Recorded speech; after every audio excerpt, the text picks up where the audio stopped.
at mapagpalayang araw po sa ating lahat. For today's vlog po, samahan po ninyo ako na mag-unbox at mag-unwrap ng ilan sa mga gifts na na-receive ko last Christmas. So, bagamat meron tayong kasabihan na it is better to give than to receive, pero masaya pa rin naman talagang makatanggap ng mga regalo. So, as much as I love giving gifts, I also love receiving gifts. So maraming salamat sa lahat ng mga kapamilya, mga kaibigan, at mga tao na naglaan ng kanilang panahon at intensyon para magbigay ng mga regalong ito. Na-appreciate ko kayong lahat, kaya tara, buksan na natin ang ilan sa inyong mga regalo. So, actually nakapag-open na po ako ng regalo before Christmas. After nung nagsagawa po kasi kami ng year-end assembly sa aming tanggapan, doon ako nagbigay ng regalo sa aking mga kasamahan sa trabaho. Siguro mag-share ako ng ilang video clips. Nagsagawa kami ng MGSO year-end assembly and personal appreciation day. So doon po ay nagbigay ako ng regalo sa ilan ko mga kasamahan sa trabaho. At iyon, sila rin naman ay nagbigay sa akin ng mga regalo. Maraming salamat sa inyo. So, ipakita ko pala sa inyo muna kaunting flashback sa mga regalong natanggap ko mula sa kanila. So, ngayon naman po ay isasagawa ang year-end assembly and personal appreciation day ng GSO. So, muli po isang mapagpalang hapon po sa ating lahat. Nag-enjoy ba so far? Yeah. So, dadako na tayo sa isang mahalagang bahagi ng ating programa. Dahil na ngayong araw ay ating Personal Appreciation Day. Ito ay bilang pasasalamat at pagkilala sa mahalagang ambag ng bawat isa upang masiguro na maayos natin magagampanan ang ating mga pupulin at maayos natin mapagtatagumpayan ang ating bawat gawain. Katulad ng aking ibinahagi kanina sa pagsisimula ng ating programa, naniniwala ako na ang pinakamahalagang bahagi ng ating tanggapan ay ang bawat miyembro nito. Ang tao, yamang tao. Dahil kayo ang may tuturing na lakas at pundasyon ng ating tanggapan.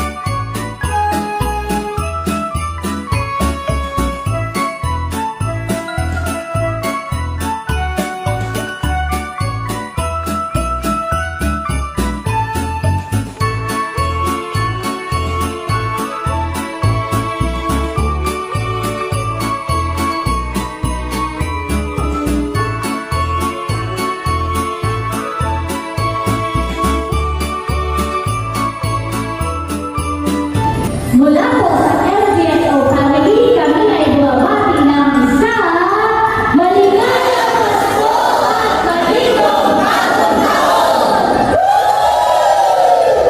So while there's joy in giving, syempre, there's also joy in receiving. At masaya din ang makatanggap ng mga regalo. Kaya ito naman, ngayon mag-unbox tayo ng ilan sa mga gifts na natanggap natin mula sa aking mga kasamahan sa opisina. Simulan natin dito. Sino? Wow! Ay, wow! Ang ganda! Sige, sa'yo na yan. Sige, sa'yo na yung papel. Ito ni Roxy yung naglalaro ng papel. So, ito yung natanggap ko mula kay Kuya Rex. Thank you po! Wow! Something pink.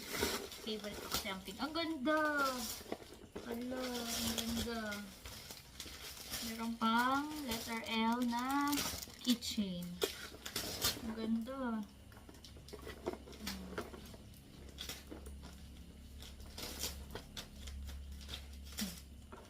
Si Roxy ay nag-unbox na.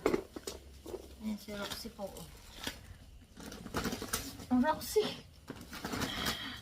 Ayan si Roxy, oh.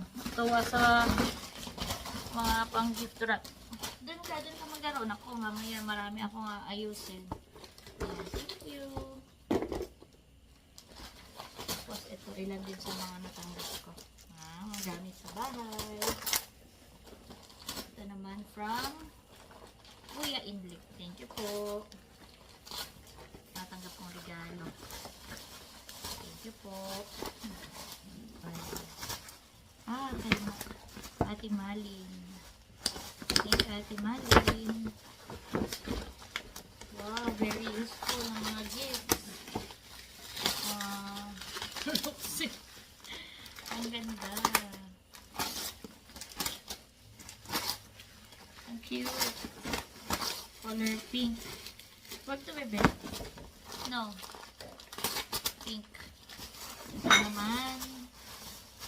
From Janine. At Merry Christmas and Happy New Year po, ma'am. Salamat po sa kabaitan at pagmamahal sa amin. Thank you. Nakakatuwa mga gamit sa bahay. May tayong mga bagong. Ayan. Ito naman ay bowl set Ate Rox. At ito ay mula sa MGSO family. Electric kettle. Na kulay pink. My favorite color. I think. Lagay ko dito kulay pink. Thank you po. So yun guys, ito naman ay yung iba pang mga gifts na na-receive ko. At isa-isahin natin. Excited na ako. Ito, medyo malaki. Unahin natin itong malaking kahon. Malaking kahon na to. Yan. Actually, ito ay from a company from Vina Energy.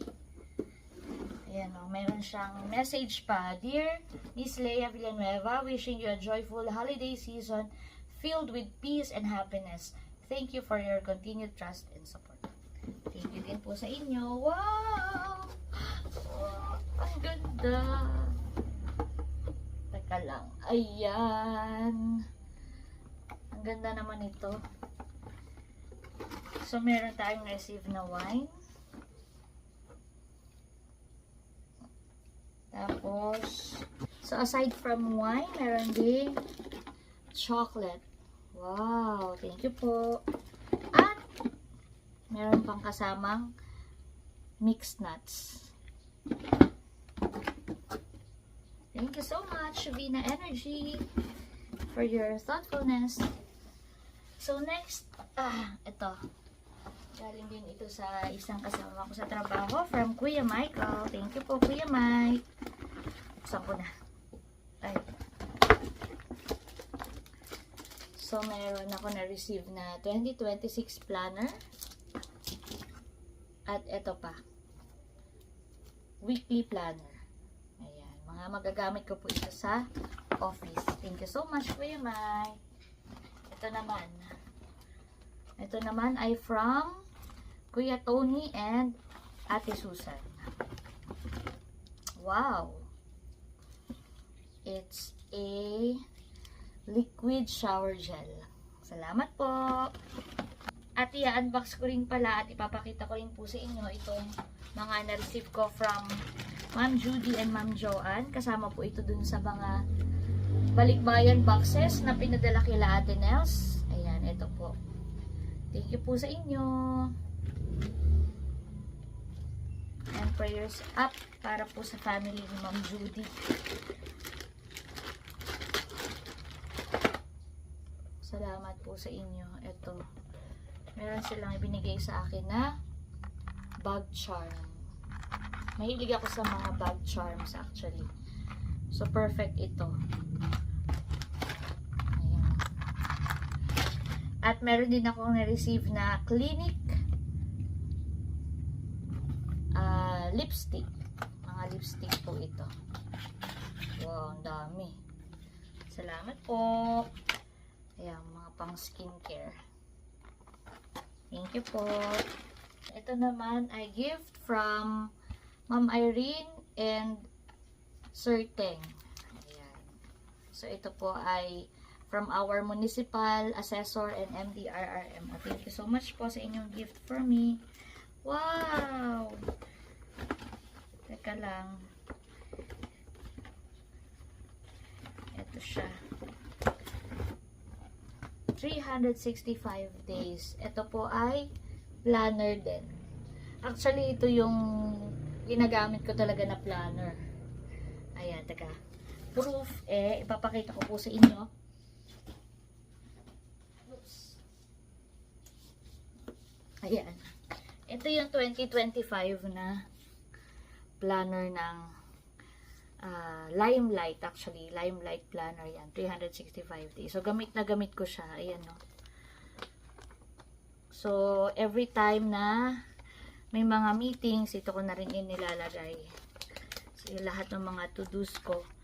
Tapos, yung lahat din ng aking mga summary ng mga, ayan, for example, this December, ganyan. So, gamit na gamit ko siya. So, I'm thankful na meron ako na-receive na bago for this year. Thank you so much po.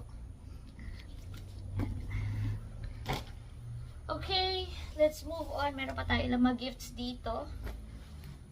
Naman ay mga gifts mula sa ilan nating mga kaibigan. Marami pong salamat. Meron na ako actually inopen. Ayan, inopen ko na. Kasi na-excite ako. Ito yung kahon niya. At naka-gift trap din ito, pero nauna ko na siyang buksan kasi nga na-feel ko na babasagin siya. So para ma-check ko na agad. Ayan, ang ganda. Try ko. Alisin. Ganito siya. Wow. Ang nice.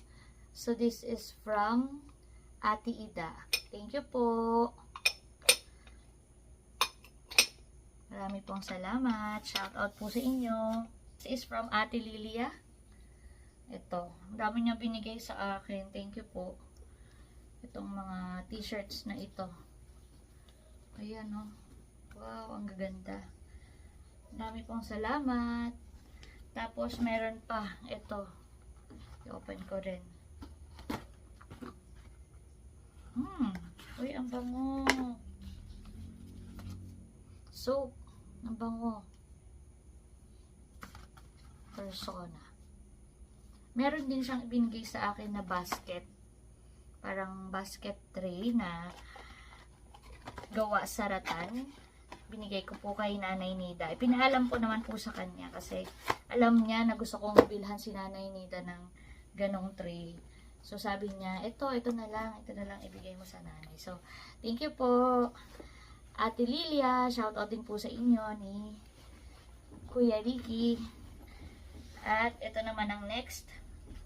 So next naman po ay itong gift na to ay from Tita Deli. Tita Del, thank you po. It's a bag. Ang ganda. Actually may kasama pa to eh. Teka. Ayan, may 50 pesos. Na malutong. Salamat po. Para kasya dito yung aking laptop. Magagamit ko rin po ito sa office. Thank you so much po sa inyo. Ito naman ay from Maru. Thank you, Maru. Shout out po sa inyo. Wow! Pabango. Warm vanilla sugar. Try natin. Ang bango. Thank you so much, Maru. And last but not the least, ito naman ay from Madam Janica. Thank you so much, Janica. Nakakatuwa kasi personalized pa. Itong bag ay may letter L. Ayun, ang dami ding laman nito. Teka, lalapit ako sa camera para mas maisa-isa ko. Wow! Dami laman. Dami laman, guys. Ayan. Hilig ako sa mga ganitong abubot-abubot. So, isa-isahin natin ang laman niya. Meron siyang peach lip balm. Ang cute, oh. Thank you so much. Meron din ito. So, if i-figure out ko pa kung ano to. Thank you, Nika. Parang pang-massage siya. Kung hindi ako nagkakamali, ah. Ganon. Uy! Meron ding firming sugar scrub. Ayan, body scrub. Thank you so much. Ayan pa, wow. Parang kapartner siya nito. Ito naman ay peaches. Nakasulat dito ay peaches hand milk. So, ito ay parang hand cream. Meron din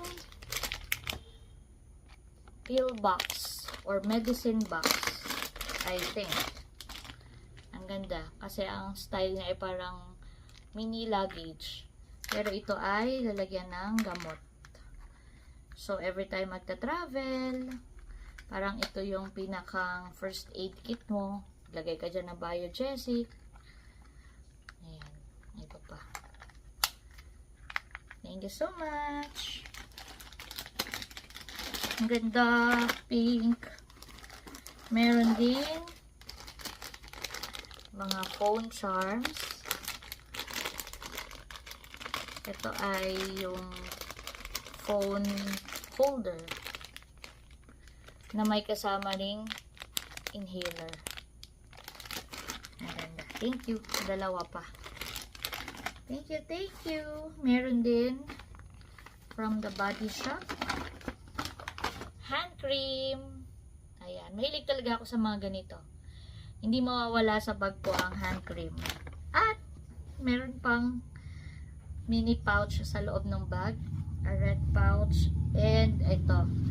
Kung napapansin nyo guys, lagi akong may mga suot na bracelet. Ang dami, di ba? Lahat yun binibili ko kay Nika. Ayan. Sa kanya ako talaga umu-order. So, ito, meron akong mga bago. Ito ay hindi ko in-order. Ito yung mga gifts niya. Meron tayong Opalite, Barrel Jade, Clover Leaf. Ayan. At meron ito. Evil Eye. Meron din siyang binigay sa akin. Maraming salamat, Janica, for your gifts. Ang gaganda, guys. Sobrang nakakataba ng puso. Kasi, alam ko hindi biro yung inilaan din nila ng time. Talagang pinag-isipan yung mga regalo na ibinibigay. Kaya naman ako ganun din eh. Talagang kapag darating ang panahon ng Kapaskuhan, I see to it na nabibigyan ko din ng gifts yung mga mahal ko sa buhay, mga friends, at iba pa. Na mga, actually, meron pa akong mga ilang gifts na nandyan pa at ipapamigay pa. So, yung iba sa New Year na meron tayong mga inaanak pang papapaskuhin. But anyway, so far, that's it. Ito naman ay mga natira ko na lang na mga pang Christmas paper bags. So, tatabi ko lang to. And for next year, makakapamigay ulit tayo. Pero actually, ngayon January, magkakaroon ulit tayo ng gift giving activity. Baka magamit ko din po yan para sa aking birthday outreach naman this January. So yun guys, sobrang thankful po ako and appreciate ko lahat ng mga natanggap kong regalo. Sana kayo din ay happy din sa inyong naging pagdiriwang ng Kapaskuhan. Syempre, pinaka the best gift na matatanggap natin ngayong Pasko ay yung buo, malusog at masaya ang ating pamilya. At syempre, ang pagmamahal ng ating Panginoong Hesukristo. He is the best gift that we have received this Christmas. Kaya naman, ang pagmamahal din na yun ang sana ay ating baunin hanggang sa pagdating ng bagong taong 2026. Excited na ba kayo for 2026? Ayan. So, I'm sure a lot of us are already preparing para sa pagsalubong sa bagong taon. Huwag lamang po natin kalimutan na syempre unahin natin palagi ang magsimba, magpasalamat sa ating poong may kapal sa kanyang pag-iingat, sa buong isang taong nagdaan. Hindi lamang sa atin, kundi sa ating buong pamilya. Gayon din sa lahat ng mga blessings na ating natatanggap. At ipag-pray natin na ang taong 2026 ay maging masagana para sa ating lahat. Uy, para masyadong advance. Merong mga nagpapapatok na. So mag-iingat po tayo palagi ha. Ngayong pong bagong taon, ingat po tayong lahat. Muli po maraming salamat sa inyong lahat, sa inyong patuloy na pagmamahal at pagsuporta. That's it for today's vlog. I hope you enjoyed watching. Lagi po nating tandaan, patuloy tayo magmahal, patuloy tayo maging masaya. Dahil may kaliyaan ka. Thank you for watching. God bless. Bye-bye! Happy New Year!